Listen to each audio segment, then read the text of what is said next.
ৰাতিপুৱা সময় তেতিয়া ঠিক 6:30 বাজিছিল। উইন বেলিৰ দৰে মানুহবোৰে শুই উঠি মৰ্ণিং ৱাকলৈ ওলাইছিল। কিন্তু হঠাৎ ইজৰাইলৰ আকাশত এক ভয়ংকৰ শব্দই বিৰাজমান কৰিলে। ইজৰাইলৰ আকাশত ভৰি পৰিছিল সহস্ৰাধিক ৰকেট। মুহূৰ্ততে ইজৰাইলত হোৱা পৰিস্থিতিৰ সৃষ্টি হৈছিল। যোৱা 7 অক্টোবৰত পেলেষ্টাইনৰ উগ্ৰপন্থী সংগঠন হামাছে ইজৰাইলৰ ওপৰত এক ভয়ংকৰ আক্ৰমণ চলাইছিল, যাৰ ফলত কমেও প্ৰায় 1400 ইজৰাইলী লোক নিহত হৈছিল। আনহাতে দেশখনৰ সামৰিক বাহিনীয়ে কয় যে শিশু আৰু মহিলাসহ প্ৰায় 199 গৰাকী সৈনিক আৰু অসামৰিক লোকক হামাছে গাজাত বন্দী কৰি ৰাখিছে। এই আক্ৰমণত হামাছে প্ৰায় 5000 ৰকেট 15 মিনিটত ইজৰাইলৰ ওপৰত নিক্ষেপ কৰিছিল। লগতে শ হামাছ উগ্ৰপন্থী দিৱাল ভাঙি ইজৰাইলৰ বুকুত সোমাই পৰিছিল। এই আক্ৰমণৰ পিছত ইজৰাইলেও যেন হাত সাৱটি বহি থকা নাছিল। এই আক্ৰমণৰ প্ৰত্যুত্তৰ দিছিল ইজৰাইলেও। ইজৰাইলী সামৰিক বাহিনীৰ দ্বাৰা গাজাৰ বিৰুদ্ধে হোৱা অসংখ্য বিমান আক্ৰমণত 27তকৈও অধিক ফিলিস্তিনী নিহত হৈছিল। পেলেষ্টাইনৰ লোকসকলক আচলতে ফিলিস্তিনী বুলিও কোৱা হয়। ইজৰাইল আৰু পেলেষ্টাইনৰ মাজৰ এই সংঘাত নতুন নহয়। বহু আগৰে পৰা তেওঁলোকৰ মাজত যুদ্ধ সংঘটিত হৈ আহিছে। প্ৰত্যেকবাৰেই বহু নিৰীহ লোকৰ মৃত্যু হৈ আহিছে।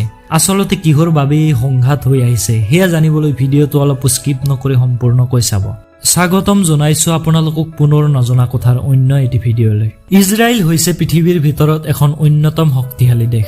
হামাছ হৈছে পেলেষ্টাইনৰ এটা উগ্ৰপন্থী সংগঠন, যিয়ে পেলেষ্টাইনৰ চহৰ গাজাৰ পৰা ইজৰাইলৰ ওপৰত আক্ৰমণ চলাইছিল। তেওঁলোকৰ এই যুদ্ধৰ কাৰণ জানিবলৈ আমি ইতিহাসৰ পাত লুটিয়াব লাগিব। কাহিনী 1948 চনৰ আগৰেই। আমাৰ ভাৰতবৰ্ষৰ দৰে ইজৰাইল, পেলেষ্টাইন আদি দেশবোৰো সেই সময়ত ইংৰাজৰ অধীনত আছিল। তেতিয়া অৱশ্যে ইজৰাইল বা পেলেষ্টাইন হিচাপে ভাগ বতৰা হোৱা নাছিল। তাত ইহুদী আৰু আৰবীয় মুছলিমসকলে একেলগে বসবাস কৰিছিল। যেতিয়া প্ৰথম বিশ্বযুদ্ধ আৰম্ভ হৈছিল, তেতিয়া তাত বাস কৰা ইহুদীসকলক ইংৰাজ চৰকাৰে কৈছিল, তোমালোকে যুদ্ধত আমাক সংগ দিয়া, আমি তোমালোকক ইহুদী দেশ বনাই দিম। তেতিয়া ইহুদীসকলে নিজৰ দেশ বনোৱাৰ স্বাৰ্থত প্ৰথম বিশ্বযুদ্ধত ইংৰাজৰ সংগ দিয়ে। 1922 চনৰ পৰা 1947 চনৰ ভিতৰত পৃথিৱীৰ সকলো প্ৰান্তত সিঁচৰিত হৈ থকা ইহুদীসকলে নিজৰ দেশ বনোৱাৰ স্বাৰ্থত ইজৰাইলত একগোট হ'বলৈ ধৰিলে। ইহুদীসকলৰ বিশ্বাস আছিল যে ইংৰাজে যেতিয়া তাৰ পৰা আঁতৰি যাব, তেতিয়া ইহুদীসকলে তেওঁলোকৰ দেশ ইজৰাইল ঘূৰাই পাব। এনেদৰে ইজৰাইলত ইহুদীসকল আহি ভৰি পৰাত ইহুদীৰ সংখ্যা বাঢ়িবলৈ ধৰিলে আৰু আৰবীয় মুছলিমসকলৰ সংখ্যা কমি গ'ল, যাৰ ফলত তাত ইহুদী আৰু মুছলিমসকলৰ মাজত কাজিয়াৰ সূত্ৰপাত হ'বলৈ ধৰিলে। ইংৰাজ চৰকাৰে ভাবিছিল প্ৰথম বিশ্বযুদ্ধ শেষ হোৱাৰ পিছত ইজৰাইল ইহুদীসকলৰ হাতত গতাই দি তাৰ পৰা তেওঁলোক আঁতৰি যাব। কিন্তু ইংৰাজে ভবামতে কাম নহ'ল। ইহুদীসকলৰ সংখ্যা বঢ়াত ইহুদী আৰু আৰবীয় মুছলিমসকলৰ মাজত কাজিয়া আৰম্ভ হ'বলৈ ধৰিলে। ইংৰাজে তেওঁলোকৰ সমস্যাটো সমাধান কৰিব নোৱাৰি গোটেই অঞ্চলটো ইউএনৰ হাতত গতাই দি ইংৰাজ তাৰ পৰা আঁতৰি গ'ল। ইউএনে গোটেই অঞ্চলটো দুটা ভাগত ভাগ কৰি দিলে, ইহুদীসকলৰ বাবে ইজৰাইল আৰু আৰবীয় মুছলিমসকলৰ বাবে পেলেষ্টাইন।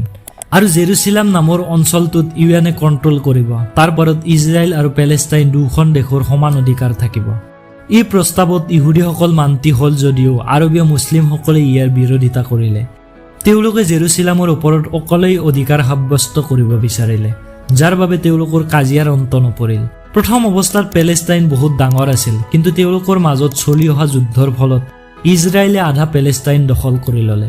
পেলেষ্টাইন দুটা ভাগত বিভক্ত হৈ পৰিল। এটাক কোৱা হয় ৱেষ্ট বেংক, আনটো ভাগক কোৱা হয় গাজাপাট্টি। এই দুয়োটা অঞ্চলতে আৰবীয় মুছলমানসকলে বসবাস কৰে।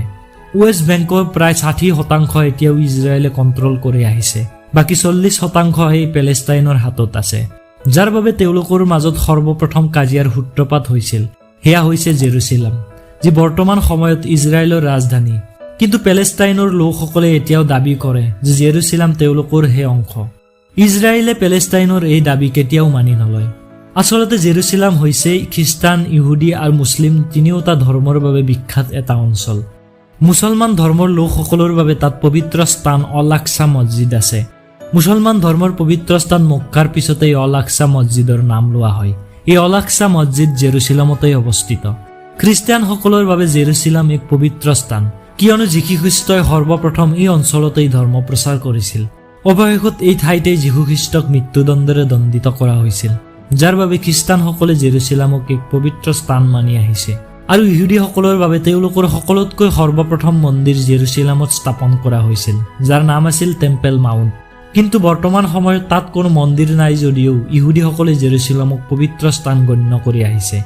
ইজৰাইল মধ্যপ্ৰাচ্যৰ এখন বহুত শক্তিশালী দেশ, যি অকলেই বহুকেইখন মুছলমান দেশৰ সৈতে যুদ্ধ কৰি আহিছে। পেলেষ্টাইনৰ আন এটা অংশ হ'ল গাজাপাট্টি, য'ৰ পৰা 2023 চনত কাজিয়াৰ সূত্ৰপাত হৈছে। এই গাজাপাট্টিতে হামাছ নামৰ উগ্ৰপন্থী সংগঠনটো থাকে। গাজাপাট্টি 41 কিলোমিটাৰ দীঘল আৰু 10 কিলোমিটাৰ বহল। ইয়াৰ এফালে আছে বিশাল সমুদ্ৰ, আনফালে ইজৰাইল আৰু এফালে ইজিপ্ত।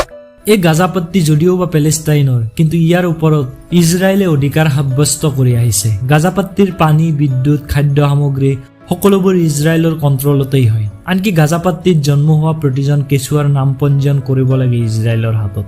নাম পঞ্জীয়ন নকৰিলে সেই কেঁচুৱাৰ কোনো মান্যতা নাথাকে গাজাপাট্টিত। ইজৰাইলৰ এনেবোৰ অধিকাৰক ওফৰাবলৈ গাজাপাট্টিত জন্ম হৈছিল হামাছ নামৰ এই ইছলামিক উগ্ৰপন্থী সংগঠনটোৰ। পৃথিৱীৰ বহু দেশে ইয়াক উগ্ৰপন্থী সংগঠন বুলি কোৱাৰ বিপৰীতে আন কিছু দেশে ইয়াক মুক্তিযোদ্ধা বুলিহে মানি লয়, যাৰ বাবে পৃথিৱীৰ প্ৰায়বোৰ দেশ দুটা ভাগত বিভক্ত হৈ পৰা দেখা গৈছে। কিছু সংখ্যক দেশে ইজৰাইলক সংগ দিয়াৰ বিপৰীতে আন কিছু সংখ্যক দেশে হামাছৰ সংগ দিয়ে। হামাছ সংগঠনে কয় যে ইজৰাইল আচলতে পেলেষ্টাইনহে, ইহুদীসকলেই ইয়াক দখল কৰি লৈছে। সেইকাৰণে হামাছে গোটেই ইজৰাইল ধ্বংস কৰি পেলেষ্টাইন বনাব বিচাৰে। দুনিয়াৰ বহুকেইখন ইছলামিক দেশ যেনে লেবনান, চৌদি আৰবিয়া, ইৰাক, ইৰাণ, তুৰ্কী, কাটাৰ আদি দেশে হামাছক টকা পইচা, হাতিয়াৰ, ৰকেট, বোম আদি দি বিভিন্ন প্ৰকাৰে সহায় কৰি আহিছে। এই সকলো মুছলিম দেশবোৰে ইজৰাইলক পচন্দ নকৰে। তেওঁলোকে বিচাৰে হামাছে ইজৰাইলক ধ্বংস কৰি পেলাওক, যাৰ বাবে এই দেশসমূহে হামাছক সহায় কৰি আহিছে। কিন্তু ইজৰাইলৰ লগত হামাছ কেতিয়াও জয়ী হ'ব নোৱাৰে। ইজৰাইল বৰ্তমান সময়ত পৃথিৱীৰ এখন বহুত শক্তিশালী দেশ, যাক হৰুৱাব পৰা ক্ষমতা হামাছৰ হাতত নাই। পৃথিৱীৰ বহু দেশে ইজৰাইলৰ পৰা সামৰিক বাহিনীৰ অস্ত্ৰ শস্ত্ৰ ক্ৰয় কৰে। আমাৰ ভাৰতবৰ্ষই বহু সময়ত ইজৰাইলৰ পৰা হাতিয়াৰ আদি ক্ৰয় কৰি আহিছে। হামাছে ইজৰাইলৰ লগত যুদ্ধ কৰাতকৈ আলোচনাৰ মাধ্যমেৰে সমস্যা সমাধান কৰাটো বেছি জৰুৰী, কিয়নো ইজৰাইলৰ লগত যুদ্ধ কৰিলে বেছি ক্ষতি হামাছৰেই হোৱা দেখা যায়। আৰু তেওঁলোকৰ মাজত হোৱা যুদ্ধৰ ফলত বহু নিৰীহ লোকৰ প্ৰাণহানি হোৱা দেখা যায়। যুদ্ধৰ মাধ্যমেৰে কোনো সমস্যাৰ সমাধান কেতিয়াও হ'ব নোৱাৰে। সকলো সমস্যাৰে সমাধান মিলাপ্ৰীতিৰ মাজেৰে সমাধান কৰাটো বেছি জৰুৰী। এয়াই হৈছে হামাছ আৰু ইজৰাইলৰ যুদ্ধৰ মূল কাৰণ। ভিডিঅ'টো চাই কেনে লাগিল কমেণ্টত জনাবলৈ নাপাহৰিব। আৰু যদি ভিডিঅ'টো চাই ভাল লাগিল তেন্তে লাইক আৰু শ্বেয়াৰ কৰি দিব।